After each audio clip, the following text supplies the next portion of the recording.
அன்பிற்குரியவர்களே அனைவருக்கும் வணக்கம். எல்லாரும் எப்படி இருப்பீங்க? நல்லா இருக்கீங்களா? நீங்க எல்லாரும் நீண்ட ஆயுள் ஆரோக்கியம் ஐஸ்வர்யமா இருக்கணும்னு நான் உங்களுக்காக கடவுளிடம் பிரார்த்தனை பண்ணிக்கிறேங்க.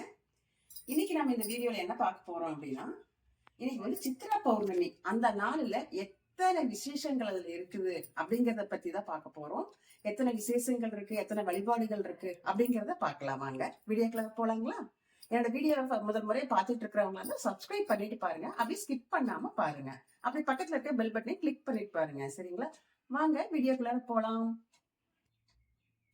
நாளைக்கு 23/4/2024 அன்னைக்கு சித்ரா பௌர்ணமிங்க. நம்மளுடைய தமிழ் வருட பிறப்பு முதல்ல வர சித்ரா பௌர்ணமிங்க. ரொம்ப ஒரு விசேஷமான நாளுங்க.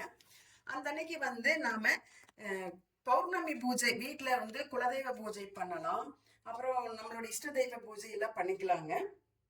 அது ஒரு விசேஷம் இருக்குதுங்க. அதே மாதிரி பௌர்ணமி அன்னைக்கு திருவண்ணாமலை கிரிவலம் போவாங்க. அந்த கிரிவலம் வந்து செவ்வாய்க்கிழமை பண்றது ரொம்ப நல்லதுன்னு சொல்லுவாங்க. அந்த பௌர்ணமியும் சேர்ந்து வர்றதுனால, செவ்வாய்க்கிழமையும் பௌர்ணமியும் சேர்ந்து வர்றதுனால கிரிவலம் பண்ண ரொம்ப ரொம்ப சிறப்பு அப்படின்னு நமக்கு சொல்றாங்க.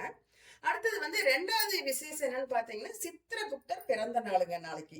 அவர் வந்து சித்திரை மாசத்துல வர பௌர்ணமி அன்னைக்கு ஞாயிற்றுக்கிழமை பிறந்திருக்கிறாருங்க. சித்திரகுப்தரை வந்து வழிபாடு பண்ணுனா நமக்கு என்ன கிடைக்கும் அப்படின்னு பாத்தீங்கன்னா, சித்திரகுப்தரை வழிபாடு பண்ணும்போது நாம என்ன பண்ணணும்னா, அவர் வந்து பிறக்கும் போதே கையில வந்து பேனாவோடையும் அந்த எழுத்தாணியோடையும் அந்த ஓலைச்சுவடையோடையும் பிறந்தாருங்களாமா. அப்ப நம்ம சாமி அவரை நினைச்சு கும்பிடும் போது என்ன பண்ணணும் அப்படின்னு பாத்தீங்கன்னா, ஒரு பேனாவும் ஒரு நோட்டு புக்கும் வச்சுட்டு நம்ம அவரை வழிபாடு பண்ணணுங்க. அவரு வழிபாடு பண்ணுனா நமக்கு என்ன பலன் கிடைக்கும் அப்படின்னு பாத்தீங்கன்னா, அவர் வந்து இந்த பாவ புண்ணிய கணக்கெல்லாம் கரெக்டா எழுதுவாருங்களாமா. ஒரு பாரபட்சமே இல்லாம ஒரு சின்ன பாரபட்சம் கூட இருக்காதுங்களாமா. அப்போ நமக்கு வந்து அவரை நாம வழிபாடு பண்ணும் போது நமக்கு வந்து அவர் வந்து நல்ல புத்தியை கொடுப்பாராமா. இந்த மாதிரி குறுக்கு வழியில போறது அந்த மாதிரி அந்த புத்தியெல்லாம் எல்லாமே இனிமேலாவது நீங்க நல்ல புத்தியில இருங்க அப்படின்னு சொல்லி நமக்கு நல்ல புத்தியில கொடுப்பாருங்களாமா. அவரை கும்பிடும் போது நம்ம நவதானியம் பழங்கள் இதெல்லாமே வச்சு கும்பிடணும்னு சொல்றாங்க. அவருக்கு வந்து பால் ஐட்டங்கள்லாம் பிடிக்காதுங்களாமா. அதனால வந்து பால் ஐட்டம் சேர்த்தாம உப்பு போடாம அந்த நெய்வேத்தியம் பண்ண சொல்றாங்க. அன்னைக்கு செவ்வாய்க்கிழமையும் பௌர்ணமியும் சேர்ந்து வர்றதுனால முருகர் வழிபாடுமே நம்ம வீட்டுல எப்பவுமே செவ்வாய்க்கிழமை முருகர் வழிபாடு பண்ணுவோம்.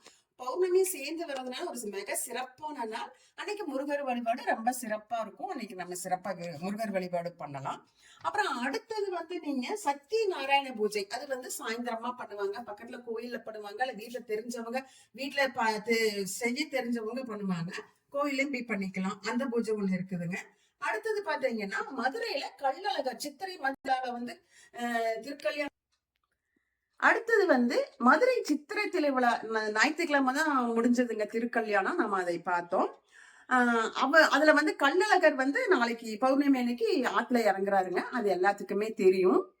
அப்ப அவர் ஆத்துல இறங்கும் போது என்ன பண்ணணும் அப்படின்னு பாத்தீங்கன்னா, எனக்கே அது அனுபவம் இருக்குது. நாங்க சின்ன பிள்ளையா இருக்கும்போது எங்க மாமா கூப்பிட்டு போயிருக்கிறாரு. ஒரு செம்பு எடுத்துக்குவாங்க. அந்த செம்புல வந்து கரும்பு சர்க்கரையும் பொட்டுக்களையும் கலந்துக்குவாங்க. கலந்துட்டு அதுக்கு மேல ஒரு மஞ்சள் துணி போட்டு கட்டிடுவாங்க.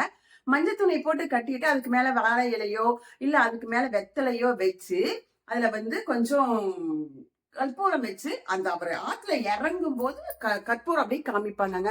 நம்ம வீட்டுல இருக்கிறோம், நமக்கு ஆன்லைன்லயே வீட்டுல காமிப்பாங்க. நம்ம வீட்டுல இருந்தே நம்ம அப்படியே பண்ணிக்கலாங்க. சரிங்களா?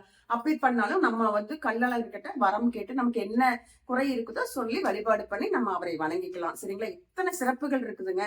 உங்களுக்கு எந்த பூஜை எந்த வழிபாடு பண்ண முடியுமோ கலந்துக்க முடியுமோ அதை பண்ணுங்க. பண்ணி கடவுளுடைய அருளை பெறுங்கள் அப்படின்னு சொல்லி நான் வந்து கேட்டுக்கிறேங்க.